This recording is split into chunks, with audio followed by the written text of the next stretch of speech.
Champions ট্রফিতে অংশ নিতে রাত ১টার ফ্লাইটে দুবাই পাড়ি দিয়েছে বাংলাদেশ জাতীয় ক্রিকেট দল। দেশ ছাড়ার আগের দিন চ্যাম্পিয়ন হবার টার্গেটের কথা বলে সমালোচিত হয়েছিলেন অধিনায়ক নাজমুল শান্ত। তবে ঢাকা ছাড়ার আগে যমুনা টেলিভিশনকে দলের প্রতি বিশ্বাস রাখার আহ্বান জানিয়েছেন স্পিনার নাসুম আহমেদ।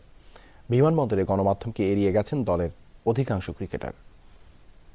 চ্যাম্পিয়ন হওয়ার লক্ষ্য নিয়ে চ্যাম্পিয়ন্স ট্রফি খেলতে যাচ্ছে বাংলাদেশ দল। নাজমুল শান্তর এই কথাটা অনেক বেশি সমালোচিত হয়েছে। তবে ওই যে একটা প্রচলিত প্রবাদ আছে না, বিশ্বাসে মিলায় বস্তু তর্কে বহুদূর, সেই বিশ্বাসটা রাখতে চায় বাংলাদেশ দলের ক্রিকেটাররা। নিজেদের সামর্থ্যের সেরাটা দিয়ে খেলতে পারলে সর্বোচ্চ সাফল্যটা পাওয়া সম্ভব, সেই বিশ্বাস নিয়েই বাংলাদেশ দল দুবাই যাত্রা করেছে। বাংলাদেশ দলের চ্যাম্পিয়ন্স ট্রফির যাত্রার শেষ পয়েন্ট হযরত শাহজালাল বিমানবন্দর। দ্বিতীয় টার্মিনালের নির্ধারিত গেট নাম্বার ৬ দিয়ে সবার আগে এসেছেন অধিনায়ক নাজমুল হোসেন শান্ত। এরপর অভিজ্ঞ মুশফিকুর রহিম আসেন বিমানবন্দরে। তাদের দেখানো পথে নির্বাচক আব্দুর রাজ্জাক আর ভিডিও অ্যানালিস্ট নাসির উদ্দিন নাসু এলেও বাকি ক্রিকেটাররা এড়িয়ে গেছে গণমাধ্যমকে।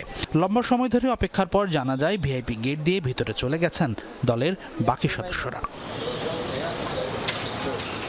বাংলাদেশ দলের চ্যাম্পিয়ন্স ট্রফির সফর শুরু হয় মিরপুরের হোম অফ ক্রিকেট থেকে। রাত ১০টায় বিসিবির বাসে করে দুবাই পাড়ি দেবার জন্য যাত্রা শুরু করেন তানজিদ তামিম, নাসুম আহমেদ, রিশাদ হোসেন, তাহিদ হৃদয়, পারভেজ ইমনরা।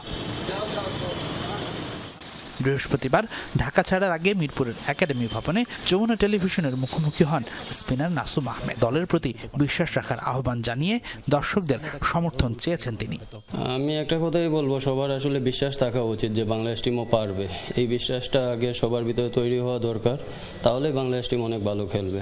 আগে বিশ্বাসটা আগে জেতার জন্যই ক্রিকেট খেলবো ইনশাআল্লাহ। তো বাকিটা মাঠেই দেখা যাবে। আলহামদুলিল্লাহ প্রস্তুতিটা আলহামদুলিল্লাহ খুবই ভালো হয়েছে এবং সামনে আরও ভালো হবে। গ্রুপ পর্বের ম্যাচের আগে আরও ভালো হবে, যেহেতু আমাদের কাছে আরও ৫-৭ দিন সময় আছে। সাকিব আল হাসানের অবর্তমানে নাসুম আহমেদ টাইগার স্কোয়াডের একমাত্র বাঁহাতি স্পিনার। মেহেদী মিরাজের পাশাপাশি দলে আছেন লেগ স্পিনার রিশাদ হোসেনও। তাই তো মূল একাদশে নাসুমের জায়গাটা শতভাগ নিশ্চিত নয়, এই বাস্তবতা জানা আছে সিলেটের এই ক্রিকেটারেরও। সুযোগ পেলে তাই দিতে চান সামর্থ্যের সেরাটা। বোলিংয়ের পাশাপাশি ব্যাট হাতে অবদান রাখতে করছেন বাড়তি কাজ। আমাদের দেখেন এখন কম্পিটিশন বেশি, আমাদের এখন প্লেয়ার আলহামদুলিল্লাহ অনেক প্লেয়ারই আছে, আমাদের কম্পিটিশন বেশি। আর সবচাইতে বড় কথা, সবাই সবার কাজটা বোঝে। যেমন একটু আগে আপনি বললেন যে আমার ব্যাটিং নিয়ে বললেন, যেমন আমি আমার যখন এখন এক্সট্রা টাইম থাকে, আমি ওই এক্সট্রা টাইমটাও আমার অন্য কোনো একটা কাজে লাগাই। তো এরকম এখন সবাই সবার নিজের রোলটা বোঝে আর কি।